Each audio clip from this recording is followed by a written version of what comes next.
Bonjour à tous. Alors aujourd'hui on se retrouve pour une nouvelle vidéo. Tout d'abord j'aimerais juste vous remercier pour tout le soutien que vous m'avez donné pour la première vidéo. Aujourd'hui ça va être assez spécial parce que j'ai tout simplement un balcon en fait. Comme vous avez pu le voir sur la première vidéo, sauf qu'il est tout simplement tout vide. Et donc là j'aimerais faire une espèce de petit, une potée un peu méditerranéenne. Et du coup on se retrouve aujourd'hui pour faire cette potée et voir ensemble si ça va bien rendre ou au contraire pas du tout.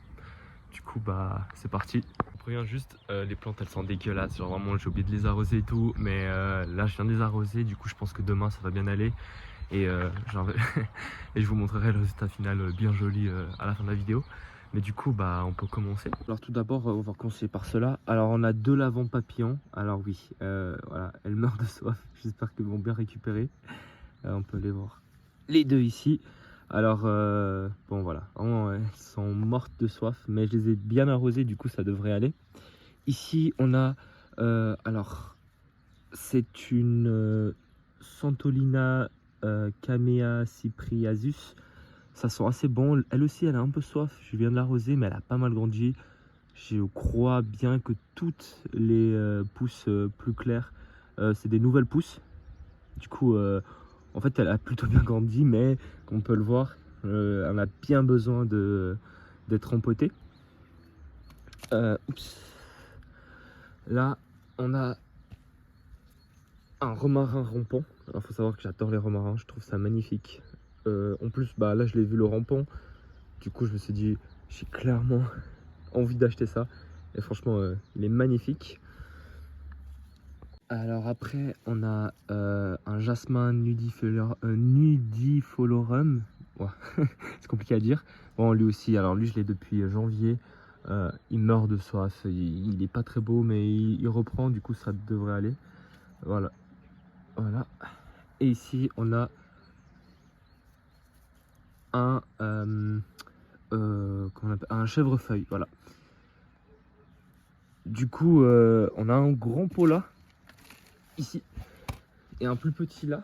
En fait de base ce que je voulais faire, c'est que je voulais mettre le jasmin et le chèvrefeuille dans un même pot et m'acheter une autre grimpante pour cela. Mais je me dis que de mettre le chèvrefeuille dans le pot un peu plus méditerranéen, on va dire, ça pourrait être pas mal. Mais du coup je sais pas trop, je vais y réfléchir et on va voir ça. Après réflexion, je pense qu'on va quand même mettre le chèvrefeuille avec la potée un peu méditerranéen et le jasmin. Je pense que j'aimerais bien acheter une clématite pour les mettre ensemble. Comme ça, il y aura des fleurs toute l'année. Et pourquoi pas mettre une ou deux petites vivaces dans le pot. Ça va être un peu serré, mais je pense que ça devrait aller. Mais du coup, on va commencer à faire le terreau ensemble et je vais vous montrer quel terreau je fais. Alors pour cela, je vais clairement faire un terreau que j'utilise pour mes plantes d'intérieur. Je ne vais pas trop me prendre la tête. Comme ça, je peux vous montrer. Et pourquoi pas faire une prochaine fois une vidéo plus explicative sur le terreau, sur le rempotage et tout. Du coup, je vais vous montrer comment je fais. J'ai pas fait le mélange devant vous. Je l'ai tout simplement fait de mon côté parce que j'y arrivais pas. Je vais vous expliquer. Du coup, ce que j'ai fait, c'est que j'ai rempli un pot entièrement de terre, du coup de terreau, de terreau universel, hein, on se prend pas trop la tête. J'ai rajouté, dans mon cas là, vu que c'est des plantes méditerranéennes, beaucoup de sable. Alors j'ai mis du terreau pour cactus, pardon.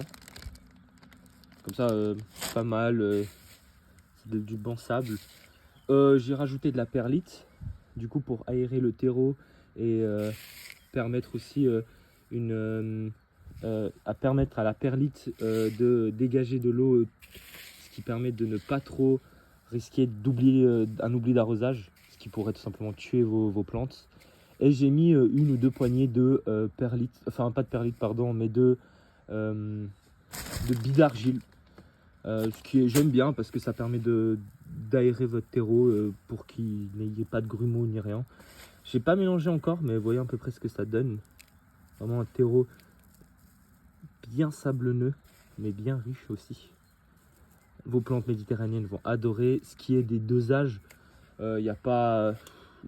j'ai pas trop envie de vous donner de dosage vraiment prescrit parce que ça peut dépendre de vos besoins pour les plantes. Si c'est une plante tropicale, ça ne sert à rien de mettre trop de sable parce que sinon vous devriez arroser votre plante plus souvent.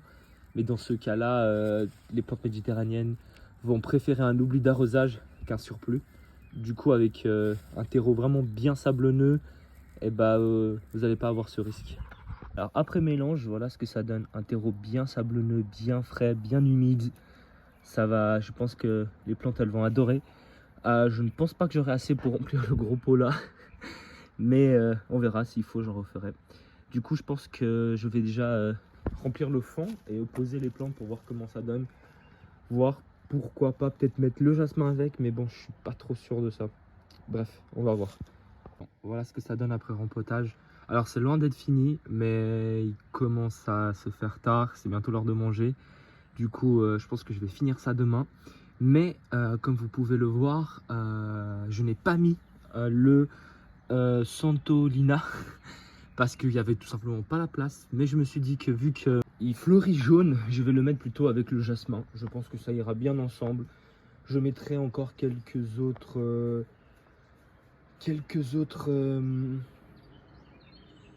vivaces avec, qui fleuriront pourquoi pas jaune. Je pense que ça pourrait être bien. Voilà, une petite potée jaune. Mais je ferai ça aussi demain. Du coup, on se retrouve demain pour la suite de cette vidéo. Merci et à demain. Bon, rebonjour. Alors, on est le lendemain. Du coup, j'ai déjà commencé à faire l'autre potée. Je vais vous le montrer. Bon, voilà ce que ça donne pour le moment. Je vais bien finir de tasser, de mettre encore quelques petites poignées de terre que j'en ai besoin. Bon, voilà, c'est vraiment dégueulasse. Et là, ça s'est pas du tout amélioré. Mais bon, on va voir. Du coup, ce qu'on va faire, c'est que je vais finir de préparer. Je vais arroser. D'ici, je pense que je vais laisser 1 ou 2 heures pour les laisser boire, tout simplement. Et je vais couper tout ce qui est mort pour faire essayer de beau. Je vais les attacher au tuteur et tout. Et du coup, j'espère que dans 1 ou 2 heures, je pourrai vous montrer un truc un peu plus joli que ce qui se passe là. Et au pire, si voilà, je vous montrerai cette vidéo. Et dans quelques mois, on en profite pour vous remontrer l'évolution. Et j'espère avoir un truc un peu plus beau. Bon, du coup, ça s'est pas du tout amélioré. Du coup, je pense qu'on va faire, c'est je vais attendre encore jusqu'à demain. Et on va quand même terminer la vidéo ici pour que je puisse l'upload aujourd'hui. Du coup, je pense que je vais vous montrer le résultat ou en tout cas l'avancement sur mes réseaux sociaux que vous trouverez en barre d'infos. Comme ça, vous pourrez suivre est-ce que oui ou non mes potées vont reprendre vie ou pas. Mais du coup, j'aimerais vous remercier d'avoir suivi cette vidéo. Et encore merci pour tout l'encouragement et le soutien que vous m'avez envoyé sur la dernière vidéo. Du coup, je vous souhaite une bonne semaine et à la semaine prochaine.